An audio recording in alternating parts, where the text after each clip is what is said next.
ఒక్కొక్కసారి చేతి వేళ్ళు కానీ చెయ్యి కానీ అంటే సివియర్ యాక్సిడెంట్స్కి గురైనప్పుడు లేకపోతే ఒక్కోసారి చిన్న గాయాల్లో కూడా తెగి పడేయడం కూడా జరుగుతుంది. వెంటనే ఆ పార్ట్ని తీసుకుని వస్తే మీరు రీకన్స్ట్రక్ట్ చేయగలరా?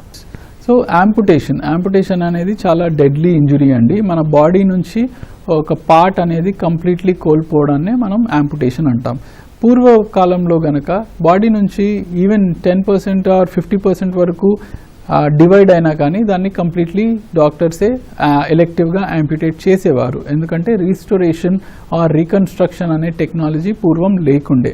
బట్ ఇప్పుడు మనకున్న టెక్నాలజీ అంటే మైక్రోసర్జరీ కానీ ఈ మైక్రోసర్జికల్ స్కిల్స్ కూడా మనం అప్లోడ్ చేసుకుంటున్నాం కాబట్టి వీటి ద్వారా బాడీ నుంచి ఈవెన్ తెగిపడిపోయినటువంటి పార్ట్స్ని కూడా మరలా మనము బాడీకి అటాచ్ చేసుకుని మళ్ళీ నార్మల్ ఫంక్షన్ అనేది తెచ్చుకునే విధంగా మనం అడుగులు వేస్తున్నాం అన్నమాట.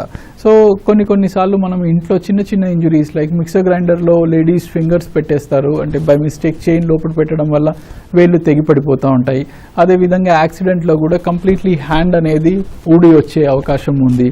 అదేవిధంగా సమ్టైమ్స్ ఫ్యాక్టరీస్లో ఇండస్ట్రీస్లో కూడా పనిచేసే దగ్గర హ్యాండ్ అనేది మషిన్లో పెట్టడం వల్ల కంప్లీట్లీ వచ్చే ఛాన్సెస్ ఉంటాయి. అదేవిధంగా రీసెంట్లీ చూసినట్లయితే ఒక చిన్నారి పాప తను లిఫ్ట్ గ్రిల్లో చేయి పెట్టడం వల్ల ఆ లిఫ్ట్ పైకి వెళ్ళిపోయి చేతిలో 2 ఫింగర్స్ అనేది ఊడొచ్చేసాయి అనమాట. ఇటువంటి కండిషన్స్ అనేది మనం రెగ్యులర్గా చూస్తుంటాం.